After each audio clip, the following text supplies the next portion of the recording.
BNP গুজরাটের কসাই মোদিরে আনতে চাইছিল শপথের অনুষ্ঠানে। কি খায়েজ, আবার চালাকি করিছে।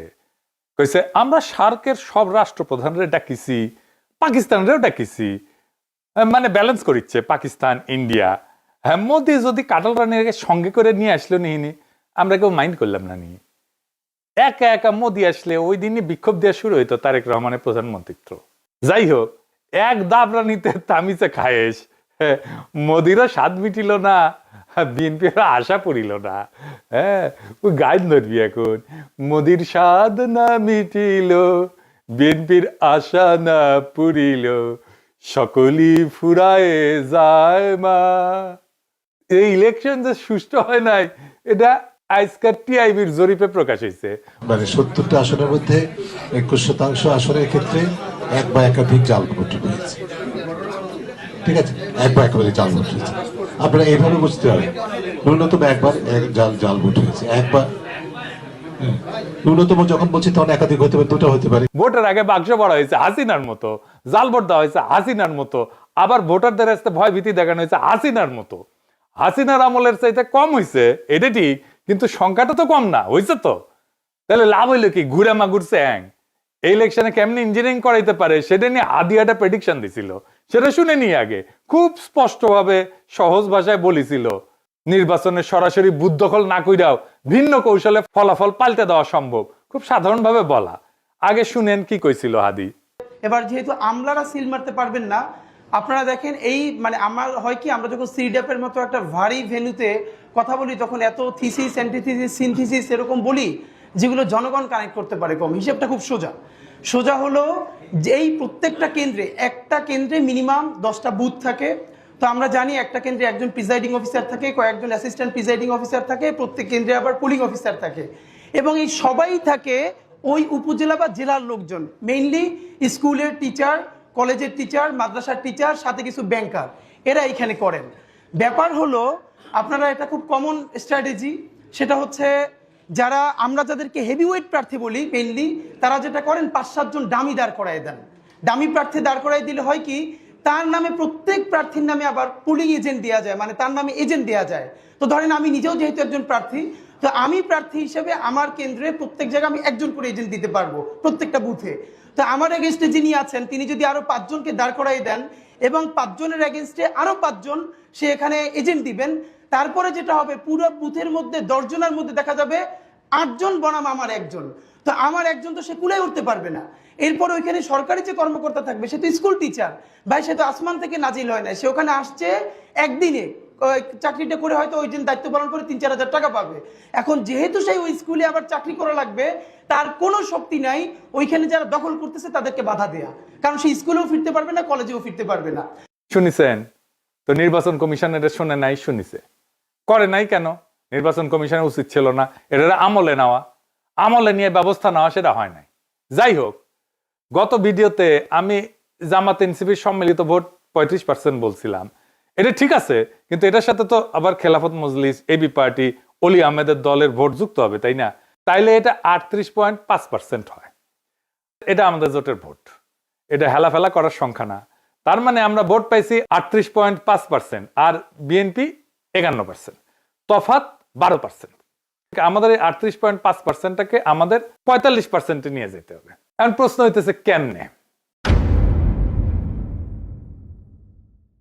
আমরা যে 38.5% ভোট পাইছি এটা কোনো ছোট বিষয় না, কিন্তু একটা দেশে এত বড় সমর্থন একদিনে তৈরি হয় না।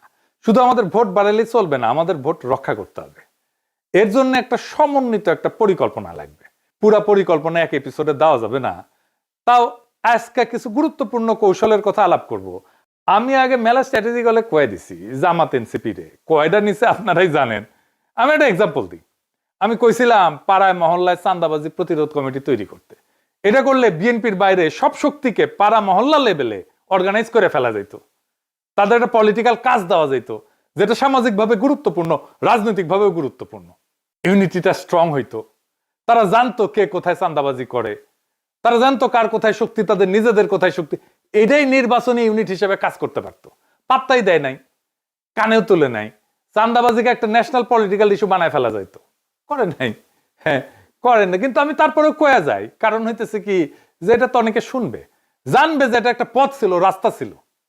অনেকে কইতে পারেন আপনি কয়া দিতেছেন কেন, সবাই তো জানা যাবে স্ট্র্যাটেজি, সবাই জানা গেলেও অসুবিধা নাই। আমি এমন ভাবেই বলি স্ট্র্যাটেজি, আমার তো কোনো গোপন স্ট্র্যাটেজি নাই, আমি তো কোনো দল করি না যে দলের ফোরামে যায় কইব। আর এইভাবে বলা ছাড়া সেই জন্য আমার কোনো উপায়ও নাই। আর যে কৌশলে বলবো তা চাইলেও প্রতিপক্ষ ব্যবহার করতে পারবে না।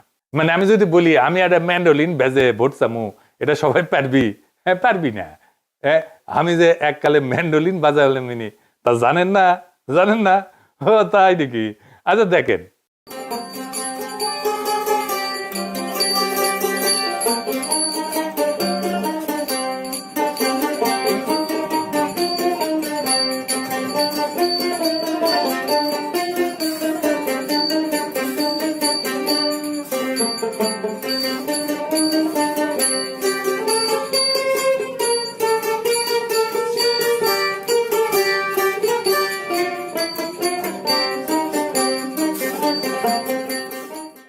শুনেছেন ক্যাঙ্কা বাজাচ্ছিলাম, এখন আর অবশ্য বাজাই না। এই জীবনে তো কত কিছু বিসর্জন দিছি। যাই হোক, প্রথম যে কাজটা সেটা হইতেছে এই যে নির্বাচনী জোট, ঐক্যবদ্ধ বাংলাদেশকে একটা ন্যূনতম পলিটিক্যাল কর্মসূচির ভিত্তিতে ক্রিস্টালাইজ করতে হবে। এর ভিত্তি হবে জুলাই বিপ্লব, 2 নাম্বার ফ্যাসিবাদ বিরোধী, 3 নাম্বার আধিপত্যবাদ বিরোধী। এই 3টে ইস্যুতে জোট। এইটারে কিভাবে ক্রিস্টালাইজ করা যাবে সেটা আমি আরেক পর্বে বলবো। আজকে কিছু প্র্যাকটিক্যাল ইমিডিয়েট পরিকল্পনা কথা কইতেছি। আজকে মূলত কিছু অর্গানাইজেশনের পরিকল্পনার কথা বলবো। তো এই যে কইছি প্রথমে 38.5 থেকে 45%, এই 6.5% কোত্থেকে আসবে? 6.5% আনতেই হবে, বা 7%-এর মতো ভোট কোথায় থেকে আসবে? হাওয়া থেকে পড়বে না কই থেকে আসবে? আসেন সেটা দেখি। তো এই যে 6.5% বা 7%, এটা তো কারো না কারো ভোট। কাদের ভোট? আমি কই এটা পরিষ্কার হিসাব দিই। আমি 2টা খুব স্পেসিফিক জায়গা দেখাই দিব। স্পেসিফিক জায়গা, 1 নাম্বার নতুন ভোটার, তরুণ প্রজন্ম, যারা নতুন ভোটার হবে এই 5 বছর পরে। অনেকে মনে করে ভোট মানে একই মানুষ বারবার ভোট দেয়। না, ভোট নদীর মতো, দেশ বদলায়, মানুষ বদলায়, ভোটারও বদলায়। প্রত্যেক 5 বছর কি হয়, বাংলাদেশে প্রত্যেক বছর প্রায় 9 থেকে 10 লাখ মানুষ মারা যায়। তার মানে ভোটটা আজকে যারা ভোট দিয়ে গেছে তার মধ্যে 50 লাখ মানুষ সামনের নির্বাচনে ভোট দিতে পারবে না। 5 বছরে প্রায় 50 লাখ মানুষ সামনের নির্বাচনে ভোট দিতে পারবে না। এই মানুষগুলো বড় অংশই বয়স্ক ভোটার।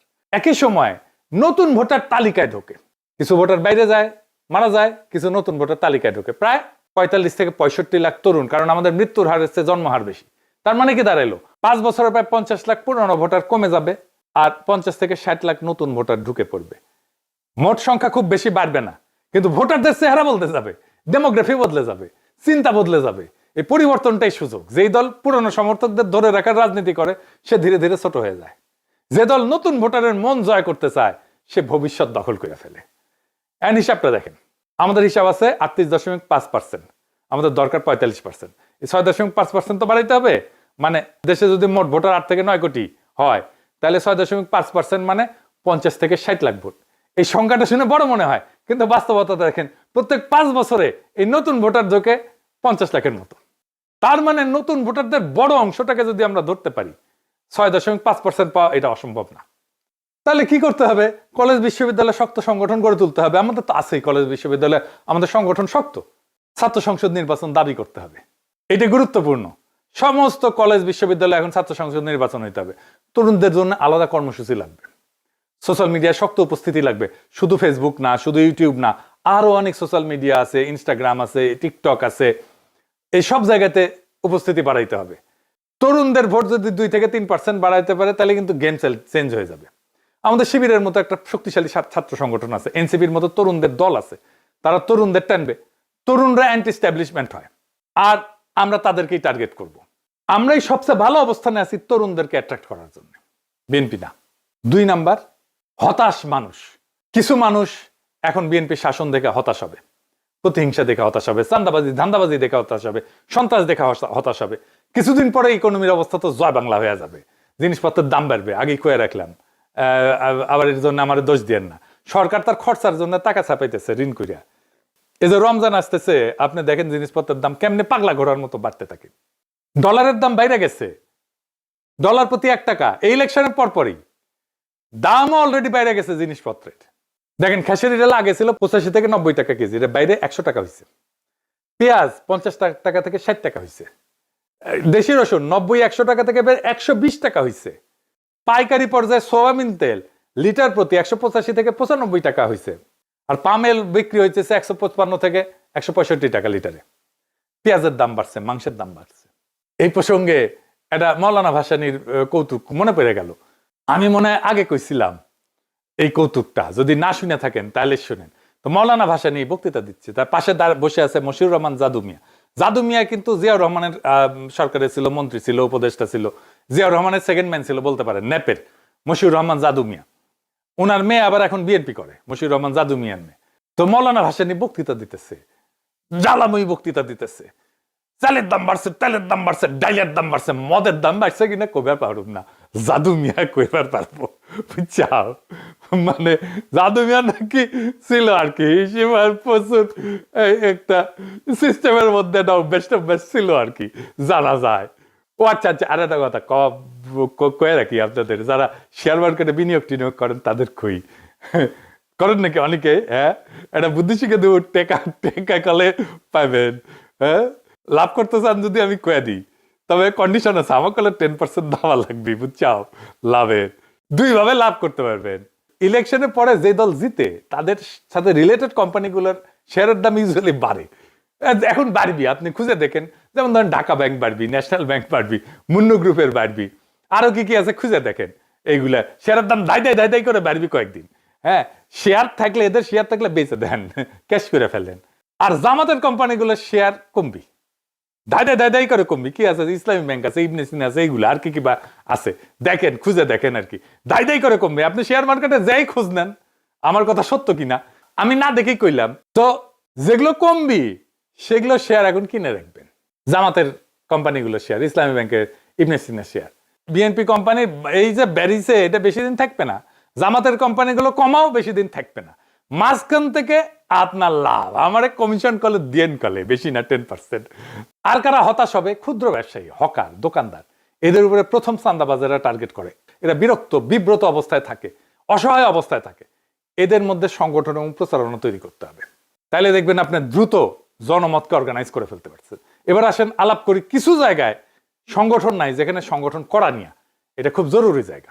1 নাম্বার, গার্মেন্টস শ্রমিক ইউনিয়ন করতে হবে। যত জায়গায় শ্রমিক আছে সবগুলো জায়গায় শ্রমিক ইউনিয়ন, ট্রেড ইউনিয়ন করতে দিতে হবে। এটি নিয়ে সরকারের সাথে বার্গেন করতে হবে। এটা শ্রমিকদের অধিকার, এটা সাংবিধানিক অধিকার। আমার সংবিধান স্বীকৃত, বাংলাদেশের আইনে স্বীকৃত, আন্তর্জাতিক আইনে স্বীকৃত। এমনকি গার্মেন্টস বায়ার যারা আমরা যে সমস্ত দেশে রপ্তানি করি, সেখানেও আমাদের শ্রমিকদের অধিকার সম্পর্কে একটা পজিটিভ, ইতিবাচক ধারণা জন্মাবে। শ্রমিকদের বার্গেন করা, কালেকটিভ বার্গেনিং এজেন্ট হওয়া, এইটা আন্তর্জাতিকভাবে স্বীকৃত একটা অধিকার। আমাদের শ্রমিকদের এই অধিকার দিতে হবে। এটা নিয়ে সরকারের সাথে বার্গেন করতে হবে। দরিদ্র মানুষেরা যত বেশি সংগঠিত হবে তত আমরা শক্তিশালী হব, তত এই এলিট রাষ্ট্র আমাদের কাছে নত হবে। যে সমস্ত শ্রমিক ইউনিয়ন লুটেরাদের কবলে আছে তাদের সেই লুটেরা নেতৃত্বকে উৎখাত করতে হবে। যেমন ধরেন শাহজাহান খান, সে ছিল বাস শ্রমিকদের নেতা। বিএনপির নজরুল ইসলাম, সেও কিন্তু শ্রমিকদের নেতা, কিন্তু উনি কিসের শ্রমিক বলেন? এই সমস্ত নেতা রাখা যাবে না, শ্রমিকদের নেতা হইতে হবে শ্রমিককেই। এরপরে রিক্সা শ্রমিক, আমরা ঢাকায় দেখছি রিক্সা শ্রমিকরা আমাদের বর্ষা বিপ্লবে কিভাবে অংশ নিছে। ওই যে সুজন যে স্যালুট দিছিল রিক্সার উপরে দাঁড়ায়, সেও তো রিক্সা শ্রমিক, তাই না? এমন একটা পলিটিক্যালি চার্জড ক্লাস তাদের এই বিপ্লবের পরে কেউ সংগঠিত করার কাজ করলো না। এমনই বেকুব বাংলাদেশের রাজনৈতিক দলগুলা। আমি দেশে থাকলে ঢাকার রিক্সাওয়ালাদের প্রথম অর্গানাইজ করতাম, তাদের মহাসমাবেশ করতাম, সম্মেলন করতাম, তাদের একটা রাজনৈতিক শক্তি হিসেবে গড়ে তুলতাম। রিক্সা দিয়ে আপনি মেসেজ ছড়াইতে পারবেন দ্রুত। রিক্সা পলিটিক্যাল ভেহিকল বাংলাদেশের জন্য।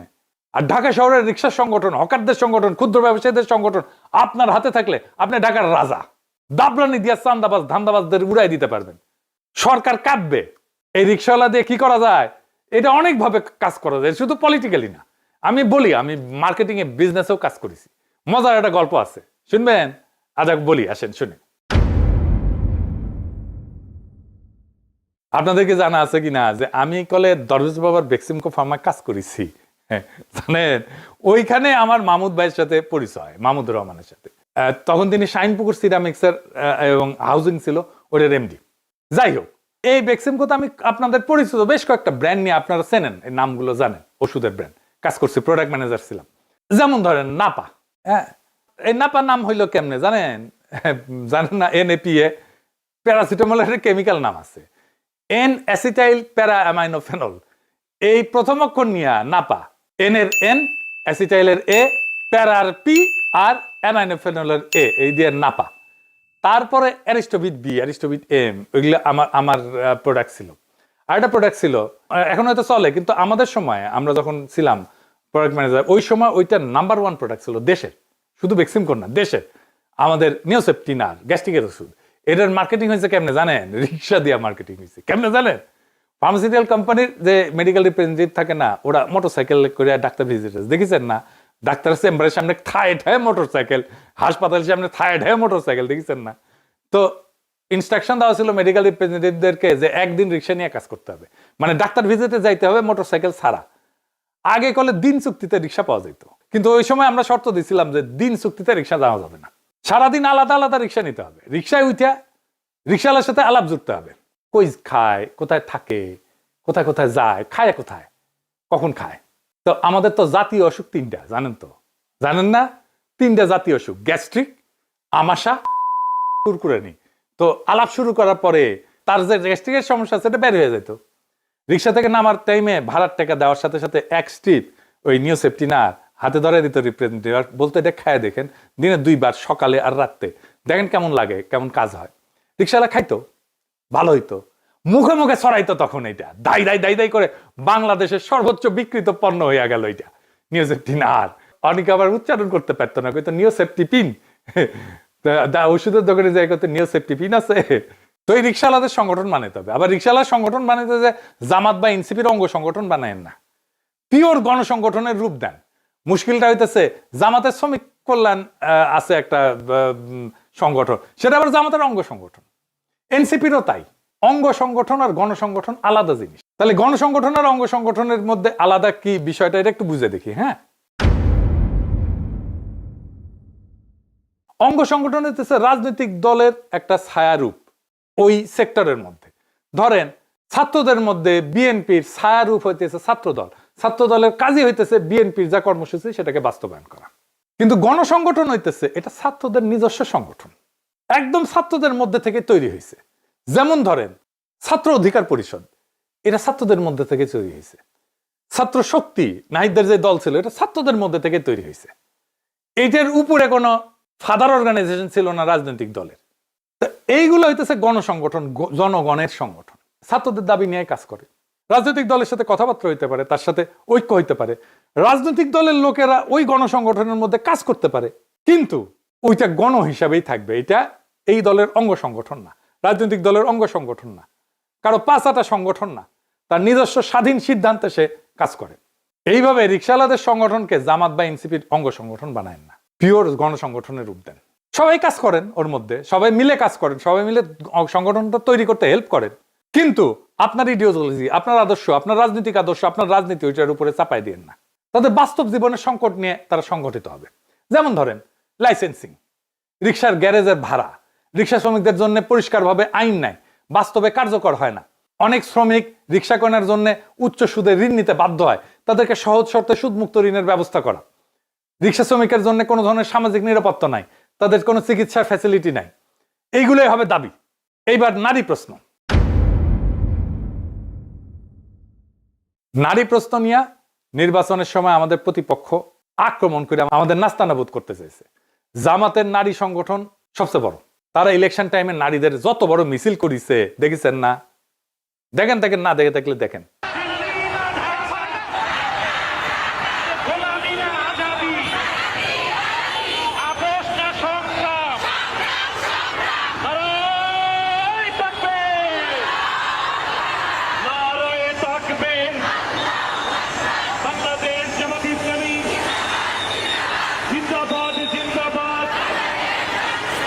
দেখেছেন, বাংলাদেশের নারীদের অত বড় মিছিল কখনো হয় নাই।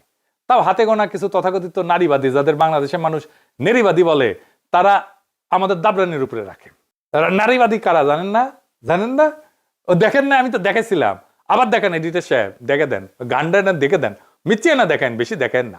আমরা নারীবাদী কারণ আমরা খুশি হতে চাই, আমরা নারীবাদী, আমরা নারীবাদী কারণ আমরা সুখী হতে চাই, আমরা নারীবাদী, আমরা নারীবাদী কারণ আমাদের অন্য উপায় দেখেছেন, এরা হইতেছে নারীবাদী। তো এই দাবরানি, এদের দাবরানি বন্ধ করতে হবে। বর্ষা বিপ্লবের নারীরা ফ্রন্ট লাইনে থেকে ফাইট করলো, আর তারাই বিপ্লবের পরে আড়ালে চলে গেল। এনসিপি তো ব্যাপক সংখ্যক নারী নেতৃত্ব আছে। গার্মেন্টসে আমাদের এত নারী কর্মী কাজ করে, অথচ বাংলাদেশে শক্তিশালী নারী সংগঠন নাই, বিশেষ করে দরিদ্র নারীদের সংগঠন নাই, সব এলিটদের সংগঠন। এটা আমাদের বড় ব্যর্থতা। আপনি দেখেন, কাজের বুয়া হিসেবে একটা বড় অংশের নারী কাজ করে। তাদের বেতন কি হবে, তাদের নিরাপত্তা কি হবে, তারা কোন পরিবেশে কাজ করবে, তাদের জন্য কথা বলার কেউ নাই।